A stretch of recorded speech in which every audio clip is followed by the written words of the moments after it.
Hello everyone. हमारा आज का टॉपिक है micro processor and micro controller. हम इनके बीच में डिफरेंस देखेंगे।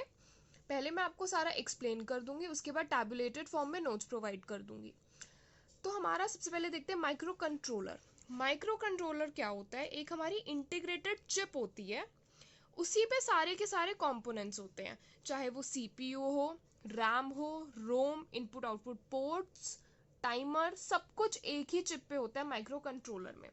Where as in micro processor, as नाम से ही पता चल रहा है, प्रोसेसिंग यूनिट, मतलब इसमें हमारा ALU, registers, timing and control unit, सिर्फ इतनी चीजें होती हैं और बाकी सारी चीजें हमें एक्सटर्नली कनेक्ट करनी पड़ती हैं। जहां पर भी हमारा माइक्रो प्रोसेसर यूज होगा वहां पे होगी इंटेंसिव प्रोसेसिंग। जहां भी माइक्रो कंट्रोलर है वहां पे कोई पर्टिकुलर टास्क परफॉर्म करना है, इसलिए माइक्रो कंट्रोलर यूज करा है। अगर और लेमैन टर्म्स में समझाऊं तो जो माइक्रो प्रोसेसर है, जहां पे भी प्रोग्रामिंग वगैरह कर रखी है वहां माइक्रो प्रोसेसर यूज होगा। जहां पर हमारा एज सच एक पर्टिकुलर बस एक रिपीटेटिव टास्क ही परफॉर्म करना है तो वहां माइक्रो कंट्रोलर यूज होगा। तो this is for general purpose, this is for specific purpose. अब मैंने इसका यूज बताया तो यहीं से पता चल जाता है कॉस्ट किसकी ज्यादा होगी, प्रोसेसर की या फिर कंट्रोलर की। ऑब्वियसली प्रोसेसर की कॉस्ट जो है वो हाई होगी as compare to micro controller. तो अब एक बेसिक आइडिया आप सबको मिल गया है। अब इसको टैबुलेटेड फॉर्म में देखते हैं।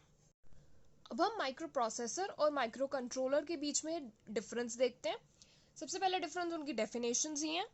Microprocessor is the controlling unit or CPU of a microcomputer fabricated on a very small chip capable of performing ALU operations and communicating with the external devices connected to it.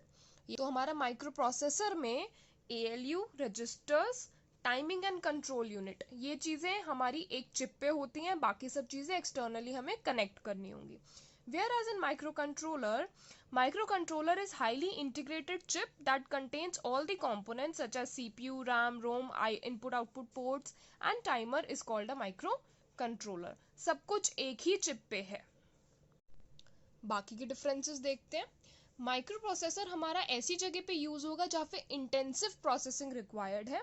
Micro controller ऐसी जगह use होगा जहां पे particular task perform करना है, मतलब कोई repetitive task ही बार बार perform करना है, लॉजिक, ऑपरेशंस, ये सब नहीं चाहिए।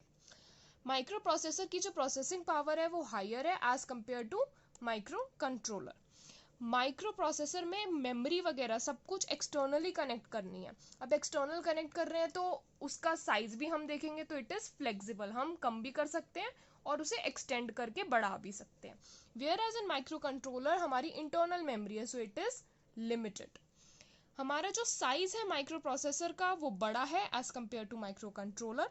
जो माइक्रो प्रोसेसर है that is more expensive than micro controller. Next जो हमारी डिफरेंस है वो है जो हमारे माइक्रो प्रोसेसर की क्लॉक स्पीड है वो हाई है और जो माइक्रो कंट्रोलर है उसकी क्लॉक स्पीड लो है। हमारा माइक्रो प्रोसेसर जनरल पर्पस के लिए यूज होता है और हमारा micro controller specific task perform करता है। General purpose in the sense जैसे लैपटॉप्स में, कंप्यूटर्स में, तो इट इज जनरल पर्पस, कहीं पे भी यूज कर सकते हैं। और स्पेसिफिक टास्क जैसे मैंने बताया रिपीटेटिव एक ही टास्क करना है तो वहां पे हम माइक्रो कंट्रोलर यूज करेंगे।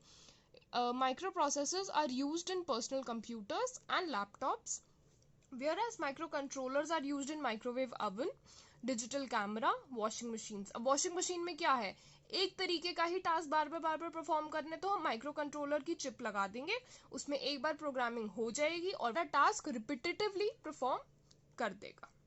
सो आई होप आपको micro processor and micro controller का डिफरेंस क्लियर हो गया होगा।